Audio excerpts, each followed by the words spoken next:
आने दीजिए, रुक जाइए।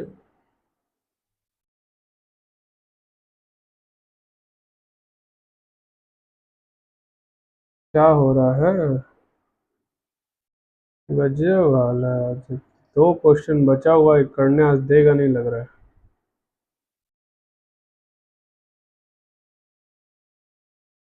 मेरा स्टार्ट तो कर दिया।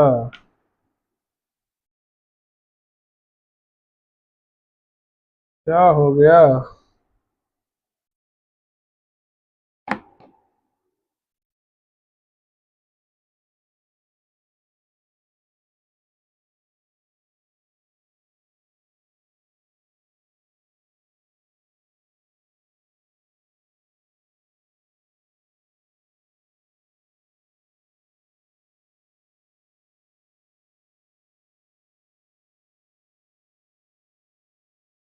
आज आपका 2 बार बीच में कट चुका है, पता नहीं क्या दिक्कत है आज,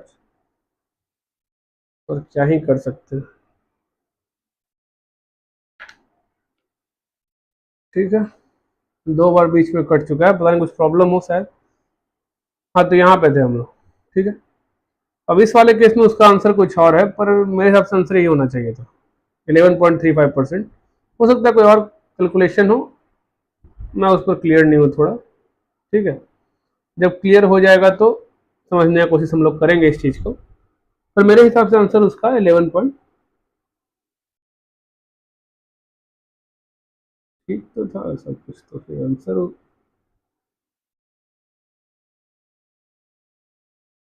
अच्छा, और समझ में आ रहा है, वो आंसर शायद इस तरह से दे रहा है। उसका आंसर जो देने का तरीका है वो अलग है, समझिए आंसर कैसे दिया उसने। अपना आंसर हमने सोचा सिर्फ फैक्टर वन बीटा है, ऐसा उसने नहीं सोचा। उसने क्या कहा, आंसर ने क्या कहा उसको समझिए। उसने कहा पहले वाले के केस में आप सीधा सीधी पहले निकालिए कि एक्सपेक्टेड बीटा क्या है। समझ में आया? ये निकाला उसने बीटा, कैसे? तो देखिएगा, 0.25 इंटू 0.80 कहाँ पर है, ये रहा। ठीक है, फिर उसने कहा 0.10 इंटू 0.90, ये रहा। उसका उसने कहा 0.50 इंटू 1.165, ये रहा। और फिर उसने कहा 0.15 इंटू 0.85। ठीक है, अच्छा, वही तो कहूँ मैं। अरे ये तो पहले वाले का मेथड 2 दिया है, मैं भी क्या देख रहा हूँ, वही कहूँ काहे आंसर मैच नहीं कर रहा। सॉरी सॉरी, ठीक है, होता है कभी कभी, रात काफी हो चुका है ना, तो दिमाग ऐसे भी काम करना बंद बंद कर देता है। 11.33% आंसर सही था अपना। मैं उसी का मेथड 2 देखा था आंसर में, ये गलती हो गया था मुझसे। वही कहूँ मैं, ऐसा आंसर काहे दे रहा है, ऐसा आंसर तो होना नहीं चाहिए। अगर CAPM का बात किया तो बाकी फैक्टर को उसको लेना चाहिए ही नहीं, सिर्फ बीटा वाला रहेगा। तो देखो आंसर अपना ठीक है। ठीक है, आंसर अपना सही है। चलो, आज थोड़ा लाइव में इंटरप्शन हुआ 2 बार, होता है। अब यूट्यूब का क्या कर सकते हैं, कुछ होता है वो लोग का दिक्कत। अभी भी देखो लिख ही रहा है वो कि कुछ प्रॉब्लम है, बंद हो सकता है आज, लेकिन गजब करे। चलो ठीक है, जो भी हो, 2 क्वेश्चन बचा हुआ कर ही लेते हैं, पता नहीं फिर कब बंद हो जाए बीच में। मिस्टर निर्मल कुमार कंस्ट्रक्ट करना चाह रहा है पोर्टफोलियो। ठीक है, एक लेगा स्मॉल कैप, एक लेगा लार्ज कैप, और टारगेट बीटा ए रखना चाह रहा है। तो बताओ क्या कंपोजिशन होगा। तो सर हमको मालूम है कि मेरा रिक्वायर्ड बीटा 1 है। Weight of a small cap अगर डब्ल्यू मान ले, तो अगर स्मॉल कैप का बीटा कितना, जरा देखो तो। अब बोला क्या, ध्यान देखना, स्मॉल कैप वैल्यू बोला है, तो स्मॉल कैप वैल्यू कौन है, ये नहीं है, स्मॉल कैप ग्रोथ है, ये स्मॉल कैप वैल्यू ये है, इसका नाम है। इसका बीटा कितना है, 0.90। ठीक है, अगर दूसरे का वेट सर 1 - W हो जाएगा, ऑब्वियस सा बात है, दो ही तो है ही। और दूसरा का नाम क्या है, लार्ज कैप ग्रोथ है। लार्ज कैप ग्रोथ का बीटा कितना है, लार्ज कैप ग्रोथ का बीटा है 1.165। तो 1.165 तो सॉल्व करोगे तो डब्ल्यू का वैल्यू मिल जाएगा, डब्ल्यू का वैल्यू मिल जाएगा, सॉल्व करो तो 0.90 W plus 1.165 minus 1.165 W equals to 1। तो ये इधर आएगा, तो ये -1.165, तो बचेगा कितना, -0.165। और इधर कितना बच जाएगा, निकालो जरा। 1.165 माइनस 0.90 माइनस 0.265 डब्लू। तो डब्लू कितना हो जाएगा? कुछ नहीं, 0.165 डिवाइड बाई 0.265, 62.26%। तो दूसरा कितना होगा निकाल लोगे अपने से, 62.3% लाया है, 62.26 को राउंडिंग कर दोगे 62.30 कर लेना, कोई दिक्कत नहीं है। 26 भी आंसर दोगे एग्जाम में, पूरा मार्क्स मिलेगा। ठीक है, समझ गए? तो काफी इजी क्वेश्चन था। अब है अपना 41 और 42। 41 तो इजी है, 42 थोड़ा सा कॉम्प्लेक्स है, और इसको हम लोग यहीं से सॉल्व करते हैं क्योंकि बार बार वीडियो अटक जाएगा, तो सॉल्व करने में ऐसे भी समय लग रहा है, तो यहीं से सॉल्व करते हैं। क्या बोला? बोला आपको पास्ट ऑफ फंड दिए हैं ABCDE, रिटर्न उसका दे दिए, स्टैंडर्ड डिविएशन बीटा दे दिए, और RF भी दे दिए। बोले शार्प रेशियो, तो शार्प रेशियो क्या था? शार्प का नाम S से था, तो बोला हमको चाहिए स्टैंडर्ड डिविएशन। शार्प का नाम S से था, उसको चाहिए स्टैंडर्ड डिविएशन। फॉर्मूला क्या है? कुछ नहीं है sir, RX minus RF। RX में जो रिटर्न है सिक्योरिटी का, वो RM नहीं, याद रखना। RM minus RF market risk premium वो अलग चीज है। उससे याद रखने का तरीका इसको ऐसा है कि RM माइनस RF की तरह इसका भी फॉर्मूला है, RX माइनस RF है। सिक्योरिटी का जो रिटर्न है उसमें रिस्क फ्री कितना ज्यादा है, RX minus RF divide by standard deviation of security. और टेनर रेशियो क्या कहा था? वो भी यही चीज कहा था सर, RX माइनस RF, और उसको चाहिए था पर बीटा क्या है, काम खत्म। स्टैंडर्ड डिविएशन दिया हुआ है, बीटा दिया हुआ है, RX माइनस RF निकाल लेंगे sir, 15 minus 6, 18 minus 6, 14 minus 6, 12 minus 6, 16 minus 6, हो गया। देखो क्या किया, कुछ नहीं। अब ऐसे ग्राफ बनाओ या फिर हमसे पूछो तो हम ऐसे लिखते हैं शार्प रेशियो, ठीक है। ए का क्या होगा, कुछ नहीं करते, 15 माइनस 6 भागे कितना डिविजन 7। बी का 18 माइनस 6 भागे 7। सी का ऐसे सॉल्व करता मैं, और रैंकिंग यहाँ दे देता, बस रैंकिंग 1 2 3, बस यहाँ पे फॉर्मूला पहले लिख देता, RX minus RF by deviation x, ये फॉर्मूला ऊपर लिख देता और एक लाइन में सॉल्व करता। कोई मतलब नहीं है ये इस तरह से डायग्राम बनाए, कोई मतलब नहीं। मैथ्स है, मैथ्स में आंसर पे नंबर मिलता है, ठीक है। अब रैंकिंग कैसे होगा? तो जो सबसे हाईएस्ट है वो रैंक 1 होगा। कौन हाईएस्ट है? ये ऑब्वियस सा बात है। जितना ज्यादा हो, जितना ज्यादा कमाए, रिस्क पे से ज्यादा कमाए और पर यूनिट रिस्क से कितना ज्यादा कमाए तो वो ज्यादा अच्छा है। क्या समझे? जितना ज्यादा हो ज्यादा अच्छा है। तो 1.60 रैंक 1, ये फिर आएगा ये रैंक 2, ये रैंक 3, ये रैंक 4, ये रैंक 5। ट्रेडर में वही चीज करोगे, बस बीटा से डिवाइड कर दोगे, 1.25, 0.75, 1.40, 0.98, 1.50। इस क्वेश्चन को क्या बनाऊं मैं, खुद से सॉल्व कर लो। क्या समझ? ठीक। अब 42 में क्यों कहा कि थोड़ा अच्छा क्वेश्चन है, क्योंकि 42 को जब जाके देखोगे क्वेश्चन सेम ही है। 42 वहां भी तुमको वही निकालने का है, शार्प और ट्रेनर जंक्शन अल्फा को एक्स्ट्रा का है, ठीक है। उसके लिए CAPM चाहिए होगा, अलग चीज। एक्चुअल रिटर्न मिला हुआ है 19, 15, 15, 17.5, 17.1। एक्सपेक्टेड रिटर्न निकाल लेंगे, कैसे निकालेंगे सर? बीटा ही नहीं है, बीटा ही नहीं है तो बीटा निकालना होगा, बीटा निकालना होगा। बीटा कैसे निकालेंगे सर? अरे बीटा निकालने का दो फॉर्मूला था, एक तो था covariance of security with market by variance of market, इसी को आगे तोड़ के हमने बनाया था correlation coefficient of security with market into deviation of security by deviation of market. तो अवेलेबल क्या है डाटा? क्या कोवेरियंस अवेलेबल है? नहीं, नहीं अवेलेबल है ना कोवेरियंस। तो आप क्या करोगे सर? कोरिलेशन अवेलेबल है, स्टैंडर्ड डिफरेंस सिक्योरिटी अवेलेबल है, variance standard difference of market available है, तो इससे निकालेंगे बीटा। जैसे ही बीटा, इस क्वेश्चन में वही चीज था, बीटा निकालना। जैसे ही बीटा निकल गया सर, रिस्क फ्री दिया गया है, RM दिया गया है, CAPM से रिटर्न क्या होगा, निकल जाएगा।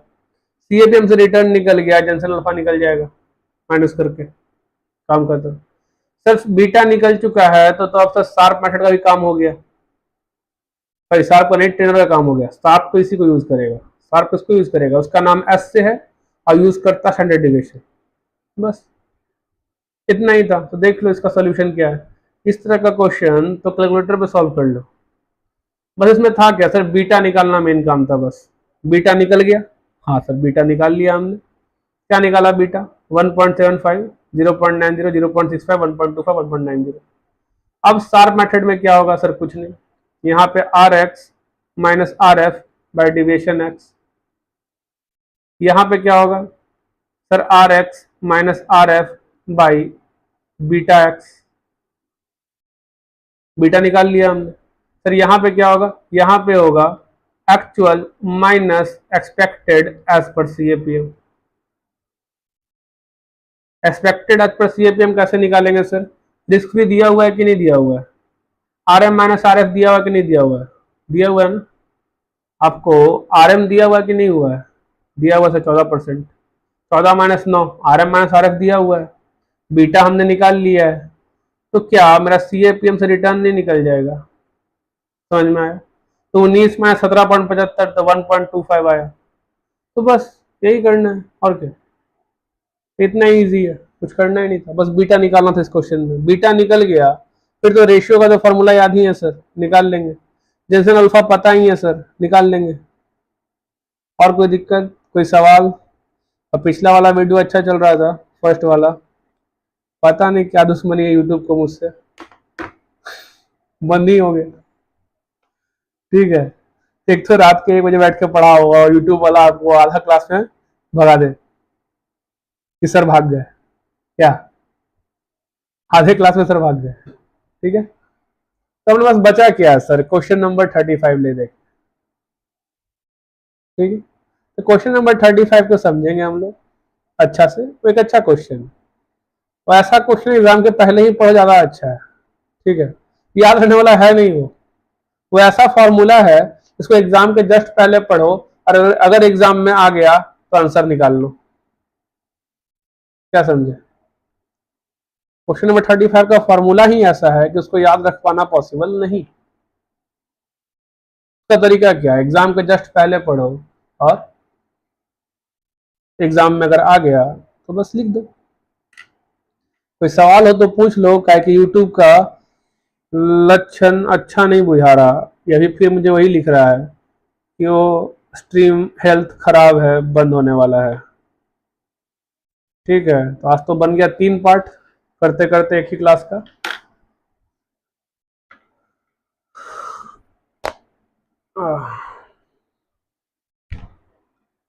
अब देखो, मुझे लग रहा है कि तुम लोग को एएफएम का लेक्चर अच्छा लग रहा है। ठीक है, तो कमेंट वमेंट ज़्यादा करते नहीं हो, पर मेरी उम्मीद से आई सब्सक्राइबर उस पर आ रहे हैं तो अच्छा ही लग रहा होगा। तो 2 बार तो लोगों ने पूछा है मुझसे कि सर पूरा क्लास लोगे क्या। तो अगर सब कुछ ठीक रहा तो कोशिश होगी कि चलो ठीक है यार, अब पैसा बाद में बना लेंगे, मैंने हमेशा कहा है पैसा फर्स्ट प्रायोरिटी नहीं है, लेकिन मुझे भी जिंदगी जीनी है, मतलब जीवन चलाने के लिए तो पैसा चाहिए ना। पर ठीक है, एएफएम एक हार्ड सब्जेक्ट है, तो आपके लिए इतना तो कर ही सकते हैं कि एक पेपर तो फ्री का पढ़ाया जा ही सकता है फुल ऑफ कॉस्ट। वैसे मैं हमेशा पासिंग मार्क्स तक ही पढ़ाने का सोचता था फ्री ऑफ कॉस्ट, लेकिन अगर ठीक है कोई बात नहीं, आप लोग को बहुत अच्छा लग रहा था, बहुत अच्छी बात है। तो कमेंट तो करते नहीं, पता कैसे चला अच्छा लगा, बस सब्सक्राइबर के बेस से बता रहा हूँ, सब्सक्राइबर उस पर बढ़ रहा है, तो उस पर लोग आते हैं उस बैच को देखने के लिए। तो इसलिए देखो, कंफर्म नहीं कहूँगा, ठीक है ना, कोई वादा करूँगा, सीधा बात। हो पाया पूरा पढ़ा दूंगा, नहीं हो पाया तो माफ़ करना। सिक्योरिटी वैल्यूएशन तक पढ़ाऊंगा ही पढ़ाऊंगा, नो डाउट। उसके बाद का भी अगर कोशिश करूंगा, हो पाया तो ज़रूर पढ़ाऊंगा, नहीं हो पाया तो वो क्या मतलब, नहीं पढ़ा पाऊंगा, और क्या बोला जाए। तो अगर सपोर्ट रहा तुम लोग का जरूर।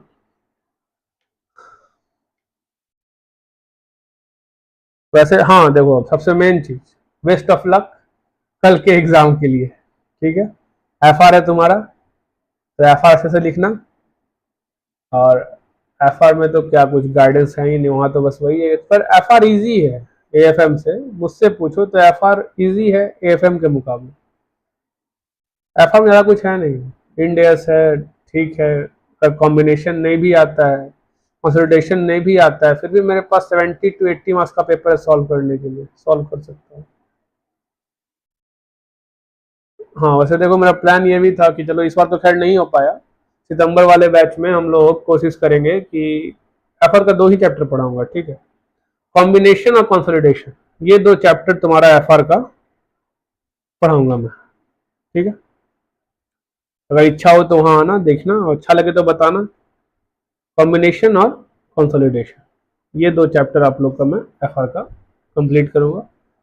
इनकम टैक्सेस के लिए मैंने सोच रखा है, वैसे बोलोगे सर क्या क्या पढ़ाओगे, सब पढ़ाओगे क्या, ठीक है रहने देते हैं, जैसे जैसे बढ़ते जाएगा चैनल। देखो मेरे चैनल बनाने के पीछे का सही मकसद तो यही था कि मैं जब कोचिंग करने के लिए आया, मैंने कोचिंग किया नहीं, ठीक है, सीए में आया, गलती से आया। पहले तो मेरा साइंस बैकग्राउंड था, सब कुछ कहानी सुना चुका हूँ पहले भी, तुम लोगों को सुना हो तो अलग बात है।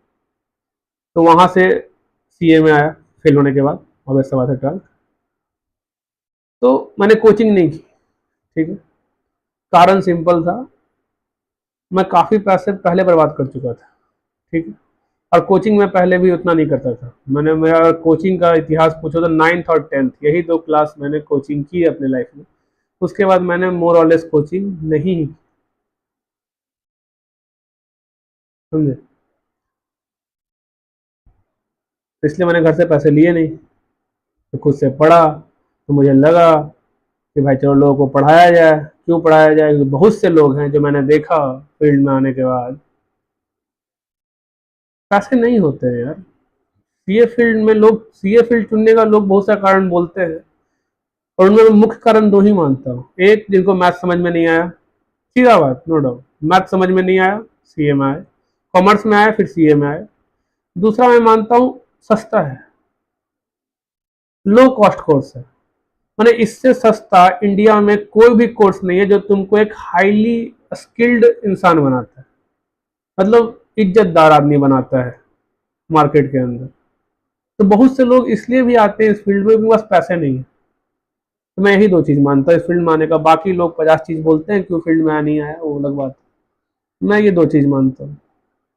पैसे मेरे पास भी ठीक है, ठीक ठाक पैसे हैं, ऐसे नहीं कि नहीं है, पर उतने भी नहीं है कि उड़ा पाए, एक बार उड़ा लिया, दूसरे उड़ाने लायक पैसे नहीं थे, तो मैंने खुद से पढ़ाई की। तो मैंने यही सोचा कि बहुत से लोग सिर्फ इसलिए नहीं क्वालिफाई कर पा रहे क्योंकि वो क्लासेस नहीं ले पा रहे, उनको खुद से समझ में नहीं आ रहा, या फिर क्लासेस हैं तो 10 लेक्चर, 10 क्या मतलब कि 30 दिन में पढ़ाता है, 25 दिन में पढ़ाता है, 20 दिन में पढ़ाता है, फॉरेक्स 3-3 घंटा का, अपने पास 11 या 12 लेक्चर का फॉरेक्स है, वो भी 1-1 घंटा का,